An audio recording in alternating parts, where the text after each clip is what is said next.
What's up, y'all? So this is a video that I've been wanting to make for a while because on one side of this proverbial coin, this unbiblical coin, you have the prosperity gospel proponents. And these are people who basically make it seem as if you are not living the prosperous life, if you don't have a whole lot of money, if you don't have a lot of riches and wealth, then you are not in God's intended will for your life. Now, we're not going to spend a whole lot of time on the prosperity gospel proponents because we've talked a whole lot about them on this channel. However, there's another side of this unbiblical coin that I want to look at today that we've really seldom talked about on this channel, and very few people are talking about it. And if on one side it's the prosperity gospel, for lack of a better term, I'll call this the poverty gospel, right? And so these are people who basically say that because Jesus led a meager, simple, humble life, he didn't have a whole lot. If you and I want to be more like Jesus, then we need to be poor, we need to be broke, busted, and disgusted,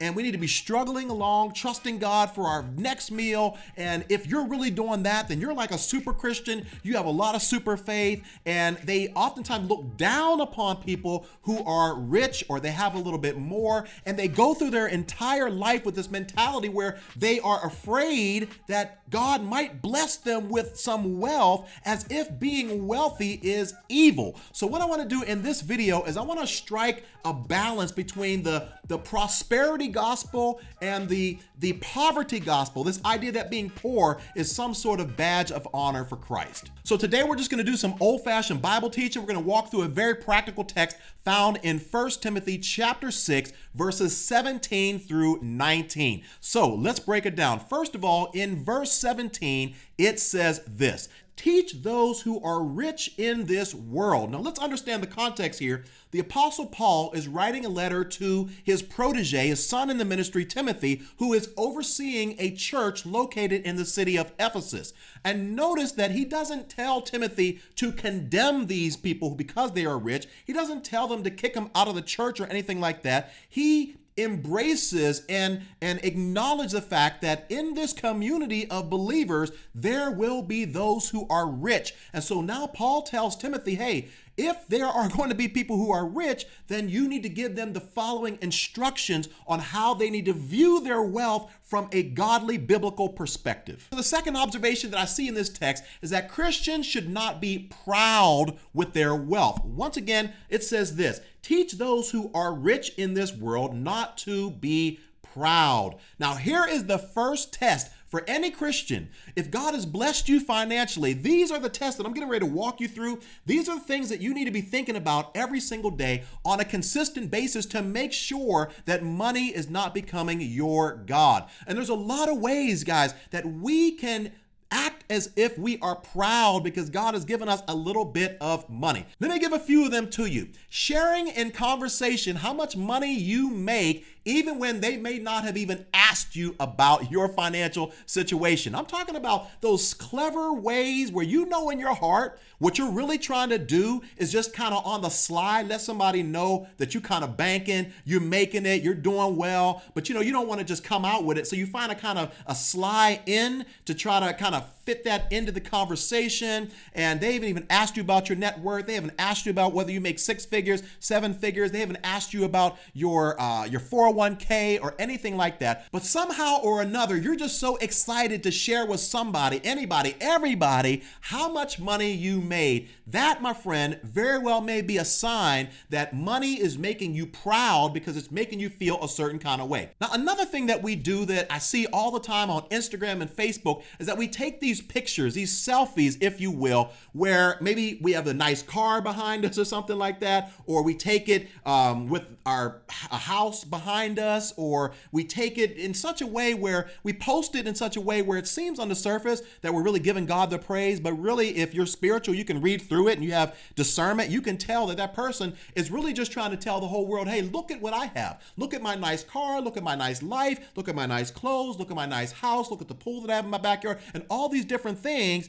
And it comes off, y'all, as being proud and arrogant, and you're flaunting it in front of the world to say, hey, look what I have. And maybe one day if you can attain to this, then you can have it too. And I just think as Christians, we need to be a little bit more careful about how we express what we have or we do not have. So the reality is that whenever you are talking about money or you're posting about money, you and you alone only know in your heart whether it's done from pure intent and pure motives, or whether there's some area of pride in your heart that is motivating you to say the things that you're saying and to post the things that you're posting. Observation number 3 is that Christians should not trust in their wealth. It says right here, teach those who are rich in this world not to be proud and not to trust in their money, which is so unreliable. Their trust should be in God. So this is the next test that I really want to encourage anyone who God has allowed you to have a little piece of the pie, right? You got a little piece of change,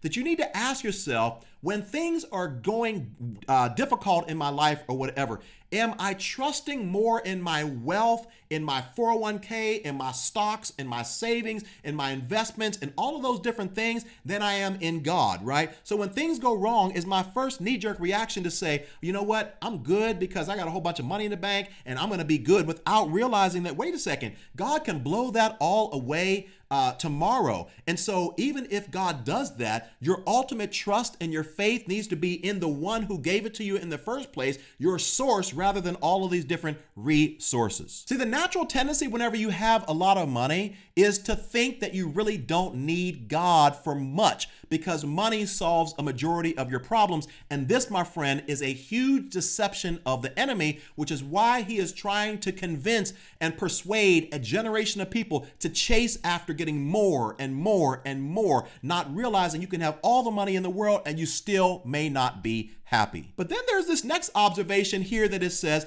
and that's the fact that Christians should enjoy their wealth. Yes, I said it. You can quote me on that because I'm quoting the Apostle Paul. Notice it says here, teach those who are rich in this world not to be proud and not to trust in their money, which is so unreliable. Their trust should be in God, who richly gives us all we need for our enjoyment. Listen, guys, if you have a little bit of cash and you have some change, you shouldn't go through life feeling guilty because God has blessed you to be able to go to a nice hotel or a nice vacation spot, or to have a nice car, or to have a beautiful house in a beautiful neighborhood or a gated community. Like he says, hey, if you are one of those people that God has blessed you with finances, you should enjoy it because God gave it to you for you to enjoy. The problem is when you think the whole world needs to see you enjoying it. Listen, you can have a lot of money, but that doesn't mean the whole world needs to know you have a lot of money, and the whole world doesn't need to see how much you are enjoying all of your money. So no more of this feeling guilty because God has blessed you financially and that's not a concern for you in your life, and you're able to do all sorts of things that maybe other people aren't able to do. No more feeling guilty about that. Just make sure that you're following the other tests along with this next test that I'm going to talk about. The final observation that I see in this text as it relates to money and wealth and this whole idea of this unbiblical poverty gospel is that Christians should do good works, or should be generous with their wealth. It says right here, tell them to use their money to do good. They should be rich in good works and generous to those in need, always being ready to share with others.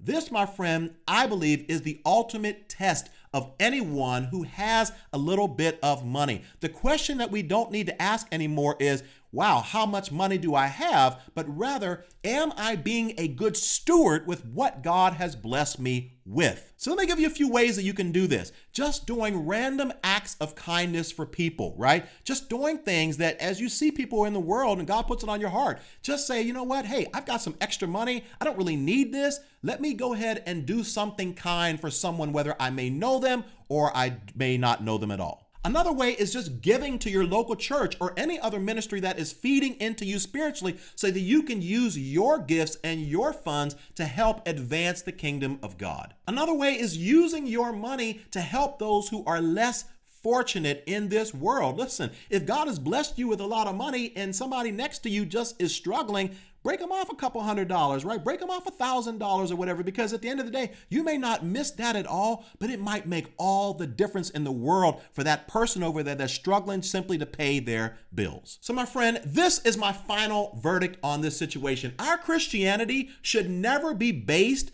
on how much money we make or how much money we have or we do not have. It should always be based in how we respond in whatever state we find ourselves in, which is the reason why Paul said, hey, I know what it's like to have a lot, and I know what it's like to have a little. I know what it's like to be abased and abound. He said, I've learned the secret of being content in whatever state that I'm in. I can do all things through Christ who gives me strength. So listen, guys, it doesn't matter if you are rich and you're balling. You can have great faith and be rich, and you can have weak faith and be rich. You can have not that much money and struggling from check to check, and your faith in God may not be that strong. Or you could have a struggling type of financial situation, and you might have rock solid faith. It doesn't matter necessarily what state that you are in. It matters how you are responding and reacting to whatever God has blessed you with.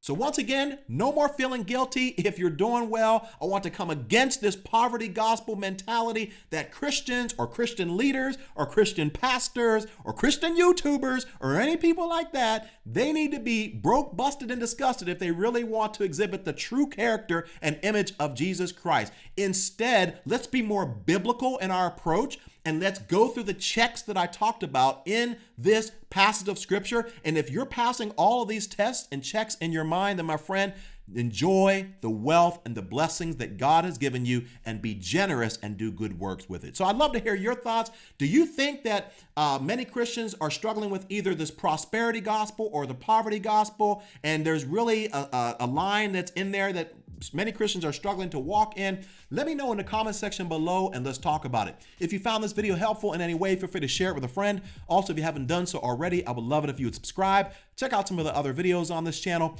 Thank you so much for watching. I'll see you next time on The Beat.